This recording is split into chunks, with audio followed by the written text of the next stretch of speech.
Bonsoir tout le monde, c'est Félix. Alors aujourd'hui, comme vous pouvez voir, le petit tuto va être sur faire des feuilles de style internes et externes pour les personnes qui ont déjà acquis HTML5 et qui aimeraient s'évoluer dans CSS3.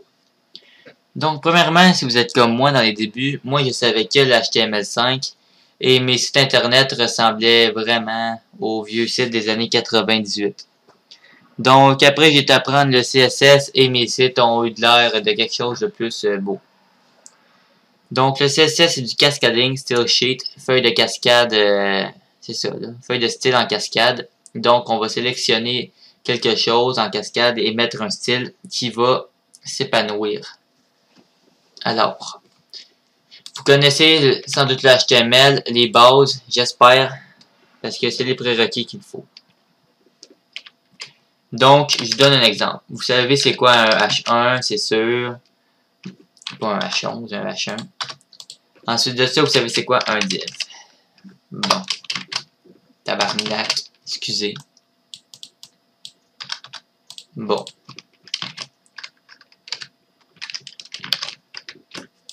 Alors, on va écrire dans notre H1 notre titre de la page qui va s'appeler titre de la page. Donc, vous qui faites ça en HTML, vous êtes content. Vous écrivez toujours style est égal à color blue. Vous écrivez cela. Ah, blue, excusez-moi. J'ai dit ah, tabaslac. Attendez un peu. On peut voir ici que le titre de la page est bleu. Donc, vous êtes tanné de faire ça comme ça et vous avez peur d'aller dans le CSS. Avec moi, ça va être facile. Il faut commencer par une feuille de style interne qu'on va stocker à l'intérieur du head, dans la tête. Parce que vous savez que la tête, on ne voit pas les attributs qui sont dedans. On fait style. Style, rien que ça. Et là, on va aller sélectionner... on va enregistrer pour vous montrer la preuve. Et là, on va aller sélectionner le H1. On va créer H1. On va ouvrir des... pas des balises, des accolades.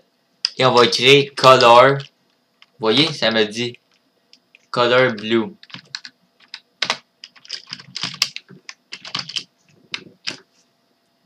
Color blue, c'est fait.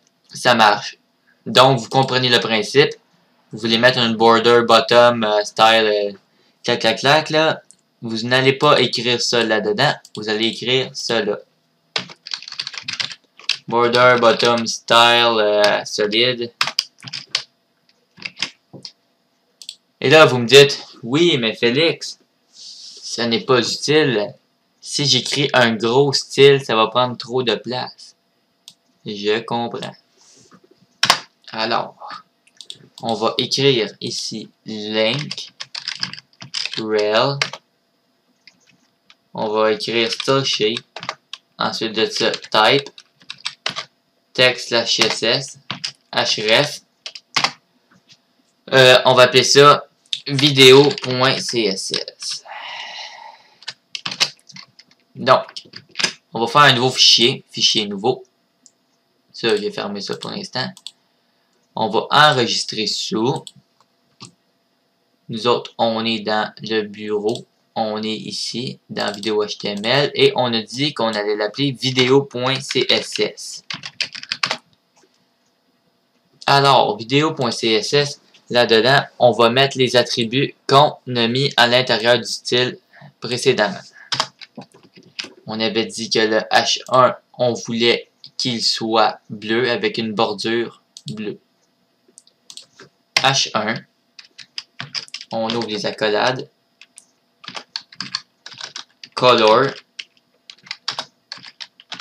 blue. Ensuite, border, bottom. On peut mettre un style, on va le mettre solide. Solide, c'est pour si elle est grosse, si elle est solide, vous allez voir là. On va vous montrer ça tout de suite là. Solide, c'est une bordure de même. On peut mettre des dashed, etc. Moi, je vais mettre dashed. Dashed, 5 pixels de grosseur, non, 3 pixels. Et couleur rouge. red. On voit ici, je vais nettoyer le code. On voit ici que notre style, au lieu de l'écrire dans la balise style qu'on avait précédemment, on l'écrit sur une feuille externe et notre interpréteur l'a retrouvé grâce à cette balise link rel style sheet type text /css href video.css. Le href très important, très important. Alors, si vous ne comprenez pas ou vous avez d'autres questions, vous n'avez qu'à me contacter. Donc sur ce, merci, bonsoir.